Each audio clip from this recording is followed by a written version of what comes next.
Welcome back to the Blockchain Foundations course. My name is Gerard Deshay. I'm the Executive Director of the Government Blockchain Association. In this module, we'll be talking about a brief history of blockchain.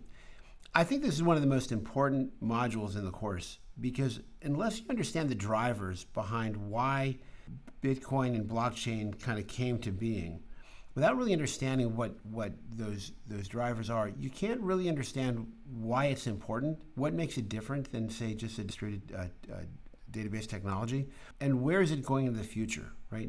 And so I think understanding the past is critically important. So I'll spend a little bit more time than most people might think that we need, but again, I can't tell you how important I think this is. So let's talk about the first blockchain, or the first concept of blockchain. In 1982, David Chaum proposed a blockchain protocol in his dissertation, and if you think back about what was happening around that time, we were just kind of rolling out the internet. And if you were dealing with a network inside of your company walls, inside of your company, you could trust the computers. But now we're talking about interconnecting with all of these people outside of our company walls, strangers, people that we don't know.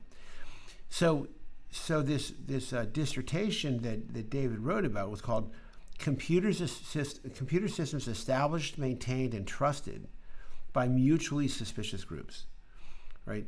And that was kind of the beginning of where this all started to come from. And in 1991, Scott Sternetta and Stuart Hayward were working together at Bell Labs. And Scott was thinking, as the world was going digital and more records were becoming digital, and knowing that you could make a change to a digital record and nobody would be the wiser, he asked himself, what would it be like to live in a world where you couldn't trust your records? Again, because anybody could make a change to it. So he went to his research partner, Stuart, and he said, listen, let's figure out a way that we can timestamp records so that people can have confidence that this data, that this record is legitimate and it hasn't been tampered with. So they wanted to essentially use timestamps to secure digital records. And quite frankly, they tried to figure it out, and they couldn't do it. Because if Scott and David were going to enter into a record, they would need a third party to validate it. But Scott or David could collude with that third party, so they would need a fourth party to validate that. But the third and the fourth party could collude with Scott or David, and they would need a fifth person. And the problem just went out exponentially. And they said, well, I guess we just can't do it. So they were going to write a paper basically explaining why it couldn't be done. And then Scott Sternetta was having a dinner with his wife, Marcia, at a Friendly's in New Jersey. And the thought hit him. And he said, when enough people are involved in the collusion, it's no longer collusion, it's consensus. And the idea of a consensus of witnesses is what came out of that early work. And since then, lots and lots of people have done different things and put different variations out. But this is really where this whole concept of a consensus of witnesses was instrumental.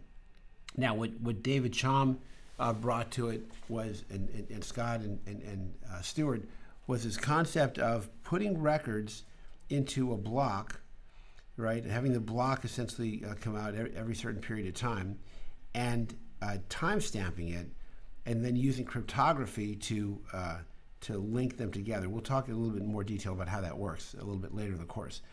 And then having a whole group of people sort of witnessing that and keeping their own copy of that database, so that if anybody makes a change to anything, everybody would know, because that person's copy of the database would be different than everybody else's copy. Right? So the term blockchain was not initially used to describe the technology, but there was a patent for it. The first patent was for a sequence of blocks cryptographically secured, so they were connected by cryptography. They were trying to find a way to secure digital records and develop a system that did not require trust. The concept they established was that when enough parties were involved in the collusion, it was no longer collusion, it was consensus. And they no longer needed a central authority, because even one individual could stand up for the truth. collectively they held power that they could never hold individually. So this is really what the whole initial idea was. And the key concepts was when we say that it was these blocks were held together by cryptography. The concept, again, which we're going to explore, we're going to unpack this a little bit later and explain how it really works. It's something called a hash function, or it's a one-way hash function, which means we can take any digital information and essentially create like a fingerprint of it, right? Now, you can look at a fingerprint, and the fingerprint can't tell you anything about the height, the weight, the age, the gender, the race of the person who left the fingerprint. But if you have that person's fingerprint, you can validate that the fingerprint you have is the same fingerprint of that person. So if you have a digital document with the fingerprint of it, then you can compare that to that fingerprint on a contract, a record, a statement, and validate that it's the same thing. And that these hashes are one way, which means there's no way you can look at a fingerprint and then reverse engineer information about the person that gave the fingerprint, right? But if you have that person that gave the fingerprint and you have the fingerprint, you can validate that they match. And then the other concept is a chain of hashes. So we can take all of the fingerprints of information, data, documents, put it into a block, and then take a fingerprint of that block and put that into the next block. And then collective witnessing. So those are the key concepts in the initial blockchain. And then what happened in terms of how blockchain became Bitcoin was when Satoshi Nakamoto wrote the Bitcoin white paper, he introduced the concept of a payload, right? And they put the distributed ledger into the block. So now, instead of just being a block with information, fill in the blank, now they said, with Bitcoin, here's what's inside the payload. It is a distributed ledger. It became a record of money transactions. It involved peer-to-peer networking, and it introduced a concept called mining. So that's what the Satoshi white paper introduced. And then later, after Bitcoin, Ethereum came on the scene, and they introduced the concept of taking this blockchain and literally turning it into a distributed computer. And so we now have this concept of a decentralized app, or you'll hear DApps, right?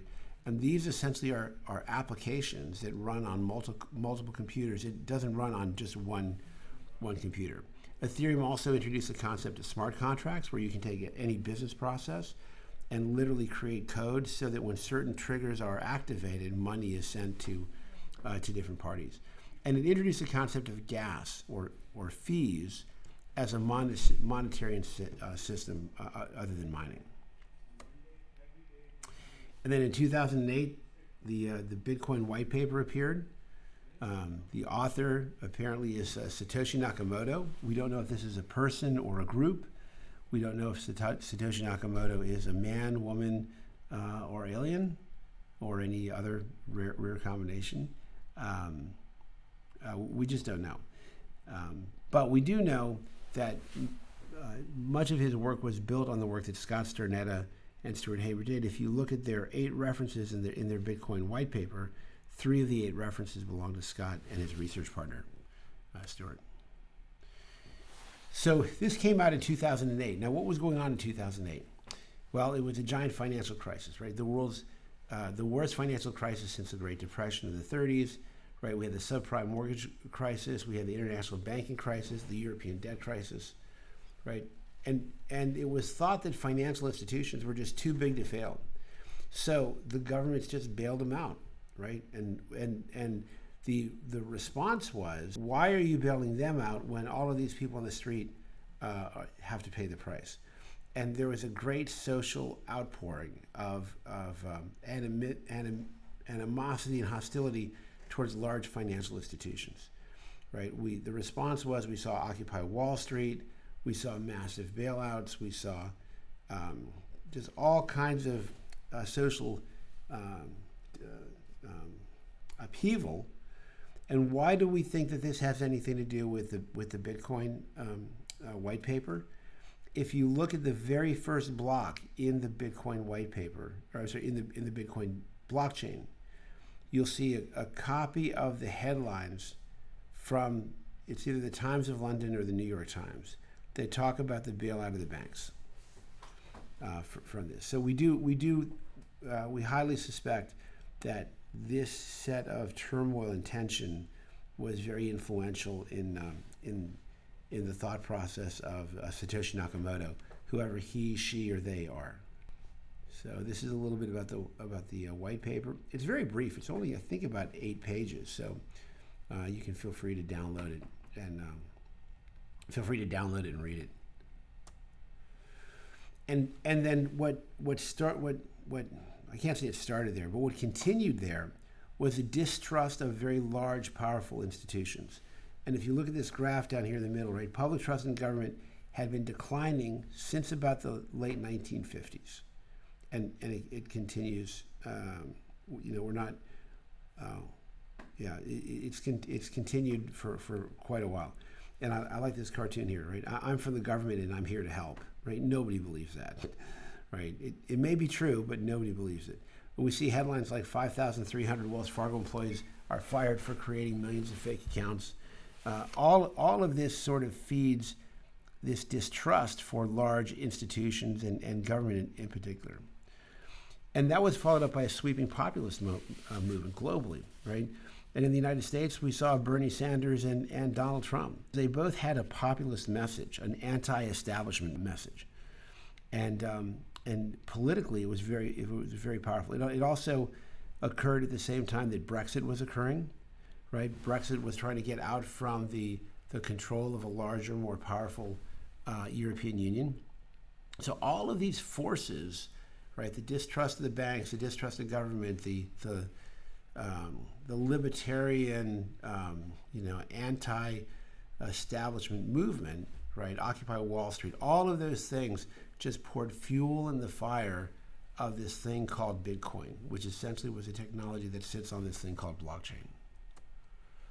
And so it was in that environment we saw the first cryptocurrency adoption, May 22nd, 2010, I believe. 10,000 Bitcoins for 2 pizzas. Those were some good pizzas. We saw ATMs start to pop up. Different retailers started accepting Bitcoin, and then other tokens like Litecoin and Ethereum and others. And then we saw that Bitcoin wasn't the only cryptocurrency. Others started coming on the market, right? And here's a list. Today there's over 20,000. It's continuing to grow. If you go to CoinMarketCap, you can see a list of many of the cryptocurrencies. There's far more than are on the list, but you can get a good sense for it. And each cryptocurrency is different, right? Some of them are faster. Some of them are have more secure. They all have different parameters.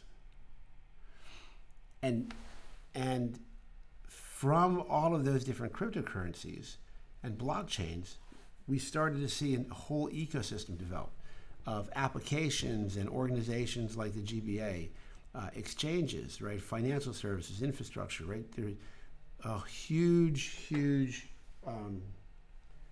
ecosystem around that. And over the same period of time, the value of Bitcoin and cryptocurrencies just continued to grow.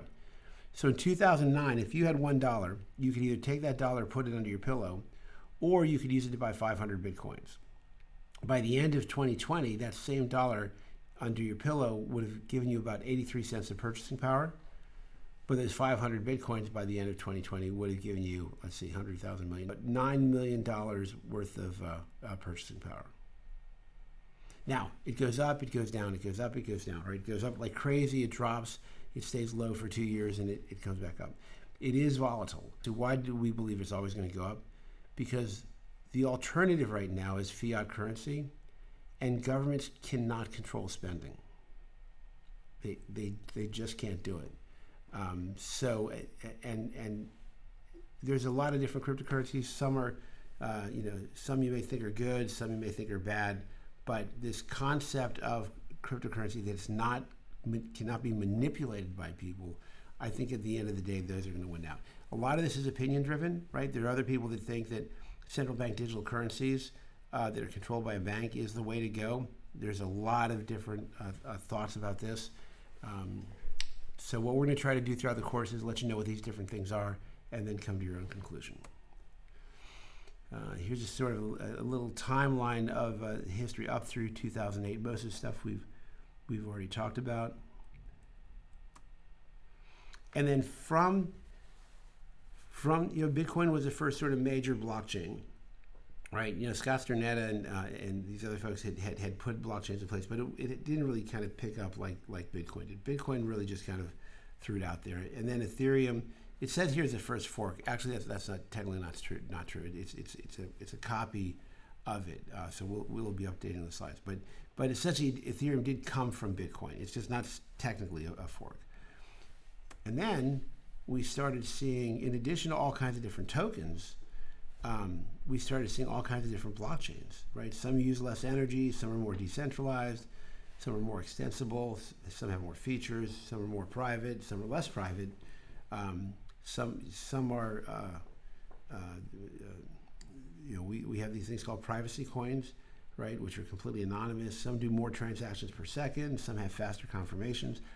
A lot of different blockchains because they all have different parameters and are used for different purposes in industries.